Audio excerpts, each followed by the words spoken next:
Anthony Tempalsky, a songwriter, guitarist, and bassist from Linden, New Jersey, has been playing the New York scene for over 25 years and has been playing guitar much longer. As a youth, he was heavily influenced by Ace Frehley and Fish, so much so that was his nickname in high school.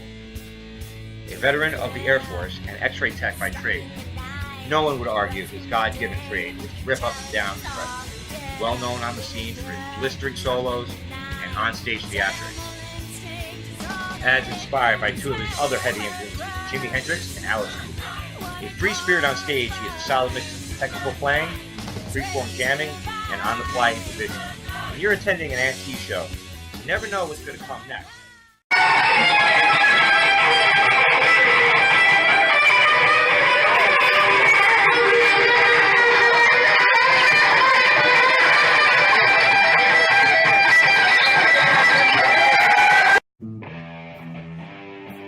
As a songwriter, Anthony has been influenced significantly by the catalog of the great Frank Zappa, incorporating unconventional timing in his songs, uncompromising use of full arrays of sound, and yes, certainly never shies away from anything. You know, when it feels right. Anthony is also a solid bass player. Not a rhythm guitar bass player, but an actual bass player. There's a huge difference.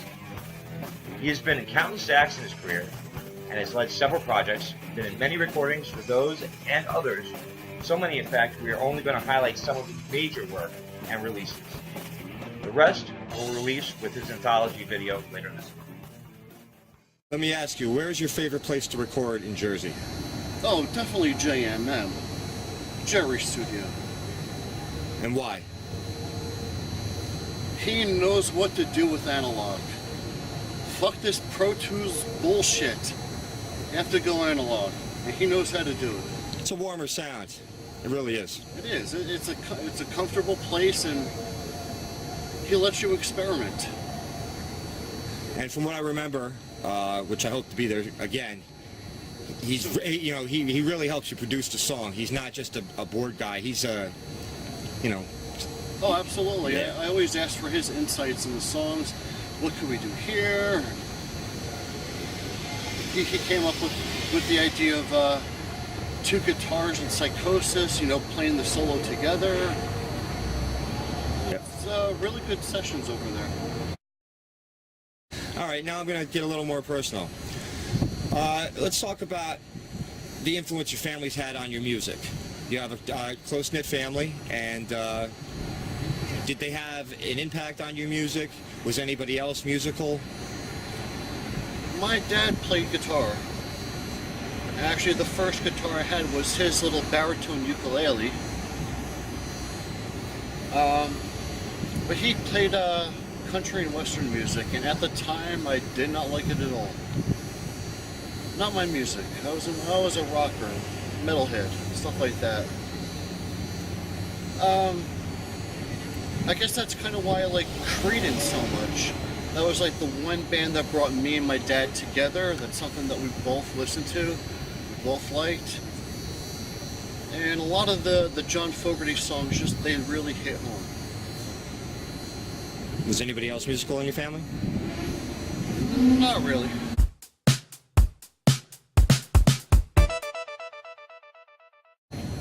He influenced the way I thought about music, the way I think about the band, about the pieces in the band, and the music that we can make.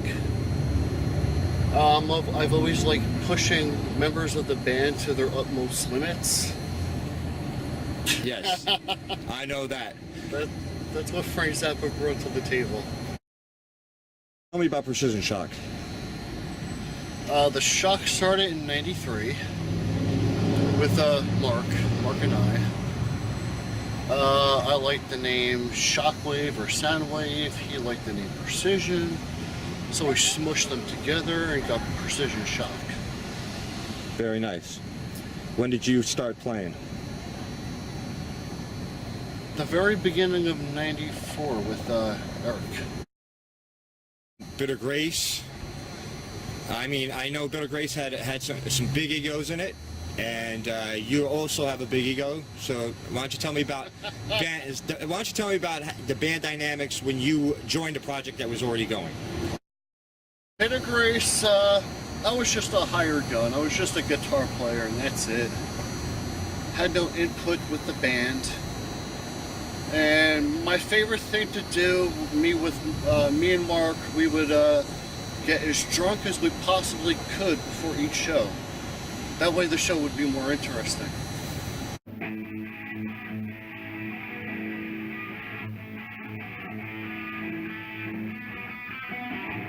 Anthony has been extremely active playing, even performing solo on bass during his Air Force years. Early projects like The Shock Never Die just evolved over time. Some groups he has led, while many he has joined playing guitar or bass, beat or rhythm. The point is, Anthony is always up for a jam, and getting the band back together.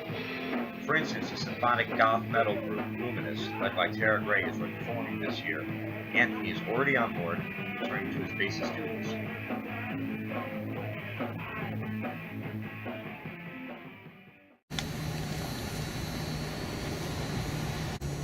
When have you been the most confident on stage? MDMG. When have you been the least confident on stage? When I was drunk. Oh, no, yeah, at the very beginning, but you do get used to it. It wasn't until the Starland gig that I got my first thing of stage fright that came again. It was like, oh shit, look at all these people, fuck. Now tell me about playing on bass in the Air Force and open jams. It was interesting. In Texas, they had a place called a Hacienda where you could rent instruments. They had rooms upstairs you could play at. But then I think it was every Wednesday night downstairs in the main auditorium, they used to have talent nights. And I played it a few nights. Played Tequila, played Purple Haze, played one of my songs.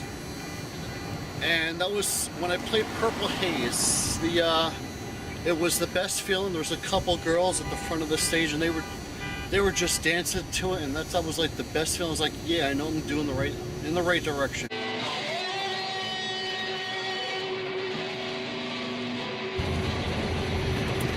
Jimi Hendrix, no one sounded like him. Nobody played the guitar like him.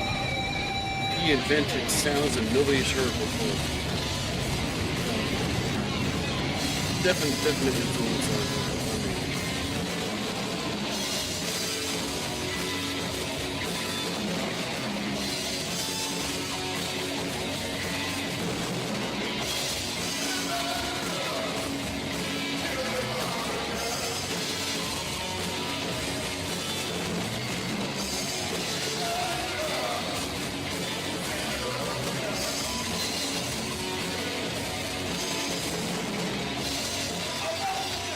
Why don't you tell me about some of your on-stage theatrics? You're well known for ripping up the guitar and doing some strange things on stage. Why don't you tell us a little bit about that? Again, learning from Jimi Hendrix, playing with the teeth behind the head. I used to play between my legs, but I can't do that nowadays.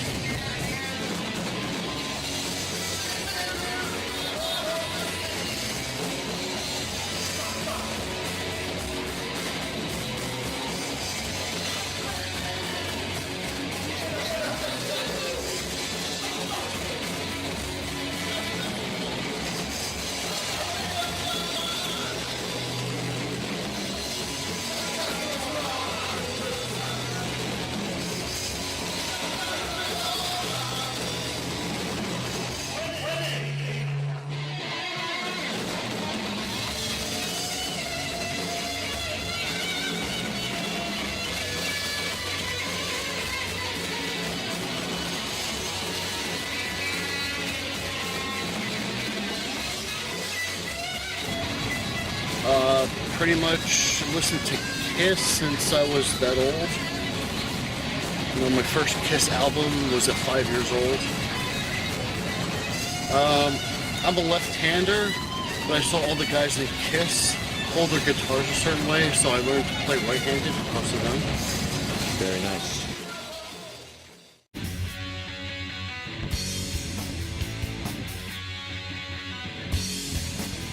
Late in 2009, Anthony dragged me back into the music scene for a project a little more edgy than The Shock. He has been my musical mentor since childhood, and I hadn't played in almost 10 years at that point. It was meant to be his side project as he was his final days in Lewis. He brought together co-worker Jason DaCosta on drums, myself, Will Dabo on bass, Tommy Pogue on guitar. After some juggling of the lineup, Anthony answered an ad on Craigslist for a singer. Sarah Anderson, now the lead singer of the quite successful group Orin, was just 18 at the time.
Under Anthony's guidance, MDMG was born, and soon Sheldon began to play the scene.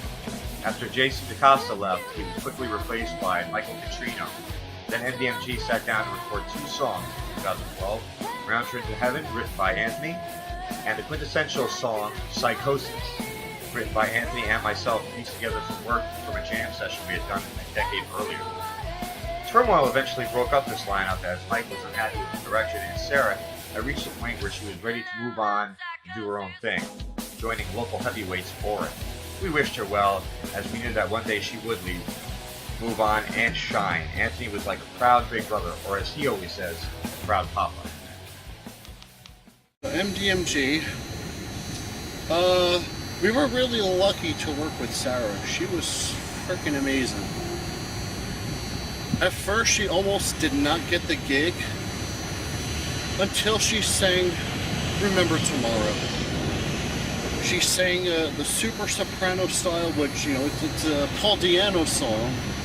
So you gotta imagine the conversion there. And basically when she sang it, Phil and I just looked at each other like, that's it. She's in the band.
People,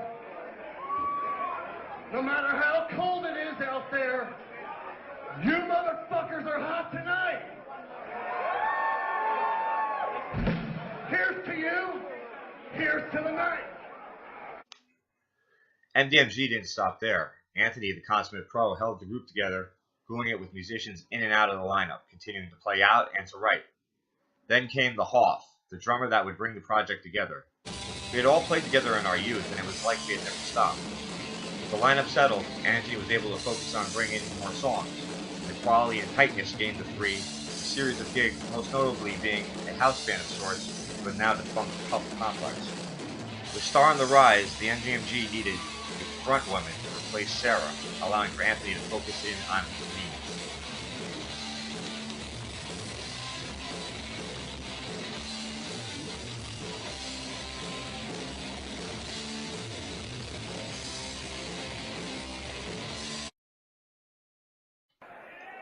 That female front was found in Leda Torres, a family friend of the Hoffs. She was a good fit and a seasoned stage performer. MGMT didn't miss a beat, continuing its 2-year tear in the North Jersey club scene. Continuing to play larger and larger shows, the four set out to record a 6-song EP, the last studio work of MGMT. The four would reach its height in January of 2014, opening for Michael Schenker at the Starland Ballroom to a very receptive audience of a couple thousand. The band defunct later that year, playing its last show at the Hoof Down that March.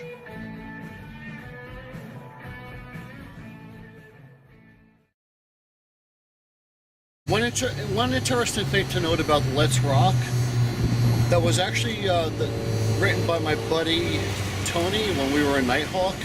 He came up with the killer riff, and the drummer came up with the vocals.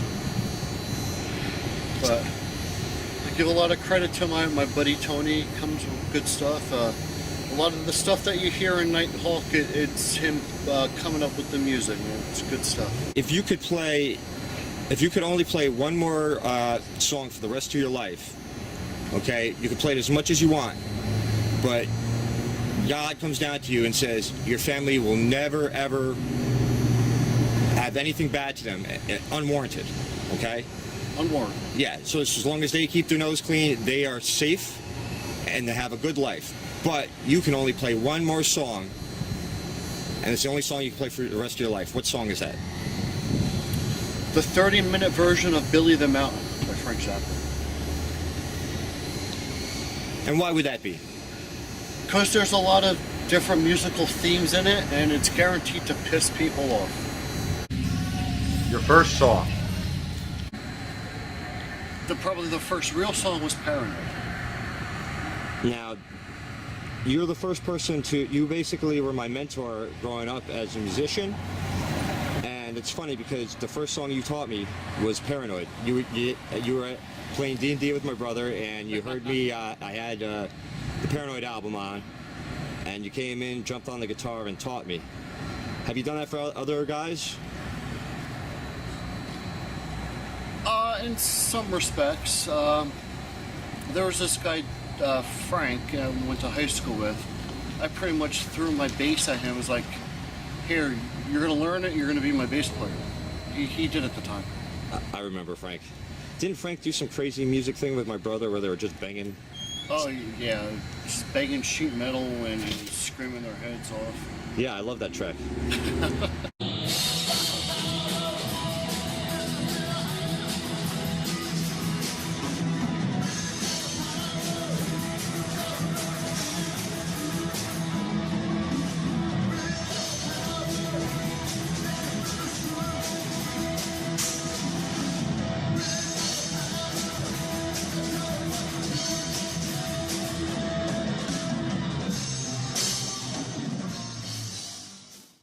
Precision Shock banded in 1993 and had runs from 93 to 95, 97 and 98, then re-emerging in 2014 until 2017.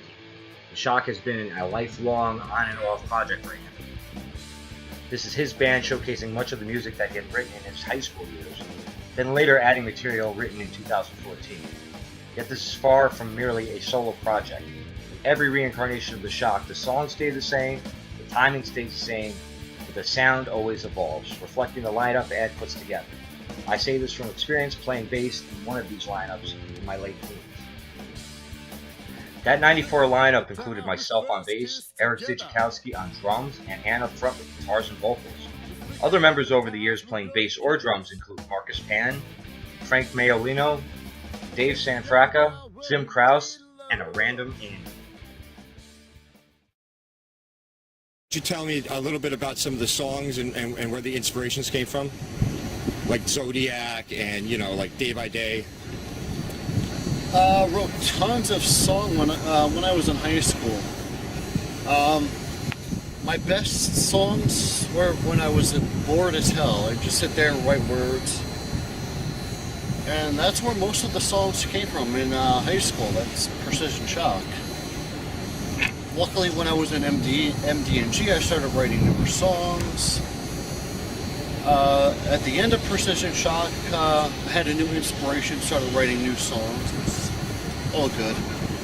And inspiration came from all different places, came from everywhere. The Shock is very rock and roll with a pinch of psychedelic. A warm fuzz to Ant's guitars, progressive time changes, setting and breaking moods. Precision is shockingly simple, simply done well.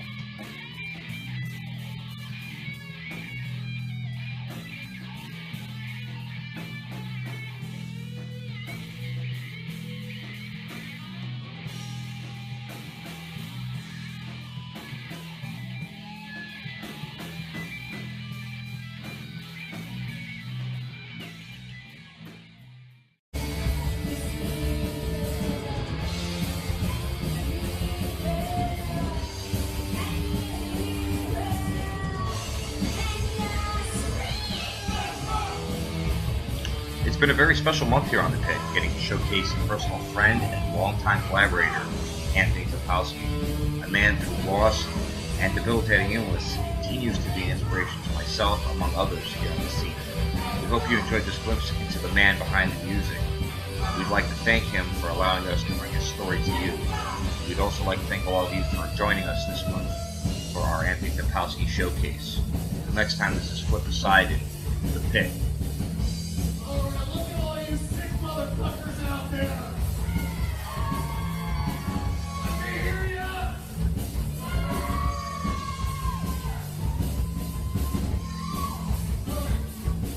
I got this loud-ass bass pumping in my ears.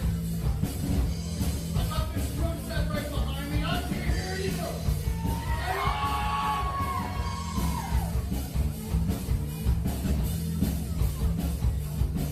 Now there's two words I want you to say. You know what to say.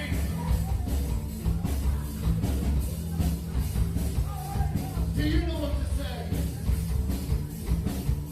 Alright, I would have accepted make me a sandwich, but that's all. For those of you that don't know, I want you to say, let's rock.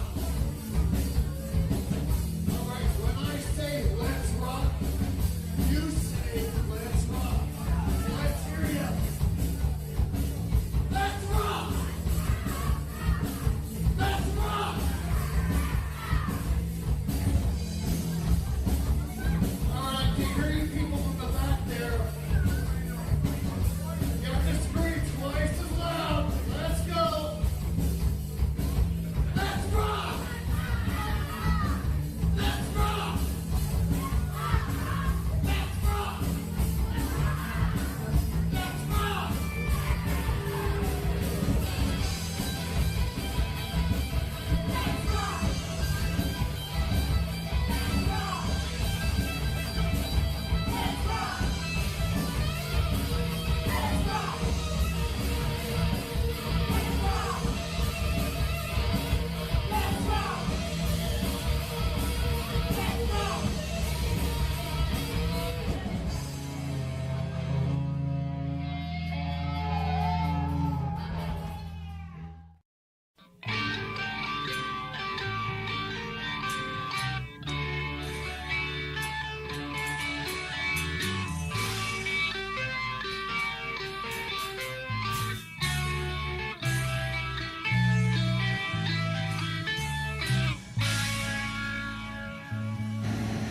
Say hello.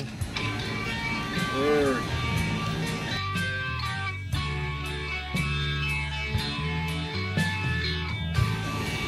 There really is a lot of people. You know, everybody from Eric and Frank to a guy named Floby Jones. Hoff was great.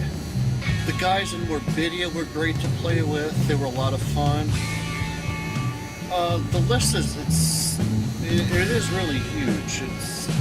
There are a lot of really good players out there. Even in Better Grace, Adrian, amazing drummer, really fun to play with.